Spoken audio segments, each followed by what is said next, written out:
Step by step হাদিসে যেটা সেটাই বলতে হবে আপনাকে। এটা হচ্ছে মুবাল্লিগ, এটা হচ্ছে দায়ী।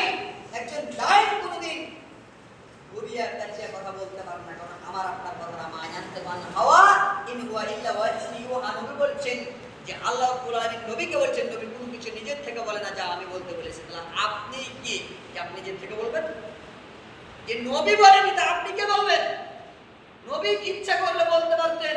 তো তারপরে নবী সাল্লাল্লাহু আলাইহি ওয়াসাল্লামকে আল্লাহ রাব্বুল আলামিন বলছেন যে তুমি যদি নিজের থেকে কোনো কিছু বলতে তাহলে তোমাকে আমি হত্যা করে দিতাম, তোর কণ্ঠনালী কেটে ফেলতাম। আপনি কে? আমি কে যে আমি নিজের থেকে বলবো? ইসলাম কারো নামে চলে না, একজনের নামে চলে, যার নাম মুহাম্মদ সাল্লাল্লাহু আলাইহি ওয়াসাল্লাম। ইসলাম কারো নামে চলে না, কারো নামে চলবে না, যার নামে চলবে তার নাম হচ্ছে মুহাম্মদ সাল্লাল্লাহু আলাইহি ওয়াসাল্লাম। তাহলে আপনি আজ কোথায় পেলেন যে নিজের থেকে কোনো কিছু বানিয়ে বলবেন? নিজের থেকে কোনো কিছু বানিয়ে আপনার আমার বলার ইখতিয়ার আল্লাহ রাব্বুল আলামিন দেন নাই, নবীকে দেন নাই। তো আপনি কে?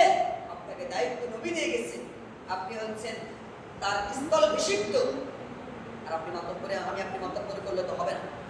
সমস্ত মুসল্লি দেখেন দাওয়াতি পদ্ধতি বল। আজ দেখেন ইসলাম বিজয় করেছে তারেক বিন জিয়া। তারেক বিন জিয়াদের নাম শুনেছেন?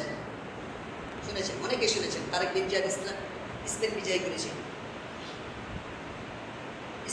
ওই স্পেনের একজন মুফাসসির, একজন আলেমে দ্বীন, উনি এত বড় মাপের আলেম, তাকে বলা হয় ইমাম কুরতুবী। নাম শুনছেন অনেকে, ইমাম কুরতুবী। উনি এত বড় মাপের আলেম, উনি লেখার সময় মুআত্তা মালিক, উনিও হচ্ছেন স্পেনের। উনি একটা হাদিস লিখতে লেগে উনি খালি চিন্তা করেন, আচ্ছা লিখতেছে ঠিক হচ্ছে কিনা। আমি আপনি নিজের মন গড়া কথা বলে দিচ্ছি, এর নাম ইসলাম নয়। আপনি অফিসে চাকরি করেন, আপনি মানুষের সম্মানার্থে দাঁড়িয়ে গেলেন, এটা আপনাকে ইখতিয়ার দেওয়া হয় নাই। আবু দাউদের হাদিস রাসূল সাল্লাল্লাহু আলাইহি সাল্লাম বলছেন যে কোন মান সাররা ইলাইয়া ফালিয়াতাবাহু মাকাদাহু মিনান নার, যে ব্যক্তি কোন মানুষকে সম্মানার্থে দাঁড়ায় তার স্থান সে নিজে জাহান্নাম করে দেবে। আল্লাহ বলেন কুমুল সালাত, আল্লাহ রাব্বুল আলামিনের জন্য সালাতে দাঁড়িয়ে যাও, একনিষ্ঠভাবে নামাজে দাঁড়িয়ে যাও। কোন মানুষকে সন্তুষ্টির জন্য নয়। শুধু এতটুকুই যদি হয়, নামাজে যদি দাঁড়িয়েছেন আর মানুষের লোক দেখানোর উদ্দেশ্য থাকে, তাহলে আপনার জাহান্নামে অনিবার্যই আপনি জাহান্নামে চলে যাবেন, কেউ ঠেকাতে পারবে না। এই হাদিসটি আমি বলেছিলাম মুসনাদ আহমদও আছে। রাসূল সাল্লাল্লাহু আলাইহি ওয়াসাল্লাম বলেছেন ইজা কামা রাজুলু, যখন কোন ব্যক্তি নামাজে দাঁড়ায়, বিমা নাজারা লিন নাস, মানুষের দৃষ্টি আকর্ষণ করার জন্য, তাহলে মনে করতে হবে ওই সালাতটাই, ওই নামাজটাই তার জন্য জাহান্নামের কারণ হয়ে দাঁড়ায়।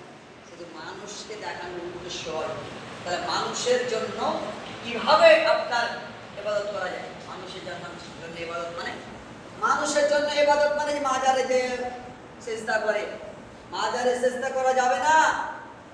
সিজদা একমাত্র শুধুমাত্র আল্লাহর কাছেই করতে হবে। তো রাসূল সাল্লাল্লাহু আলাইহি ওয়াসাল্লাম বলছে মানুষকে সিজদার অনুমতি নাই। যদি থাকতো তাহলে নিজের হাজবেন্ডকে সিজদা করতে বলতাম। মানুষ নাই বিধায় কাউকে বলিনি, একমাত্র আল্লাহকে সিজদা করতে হবে। মুহাম্মদ সাল্লাল্লাহু আলাইহি ওয়াসাল্লামকে সিজদা করতে পারবে না, কোনো মানুষকেই সিজদা করা হবে না।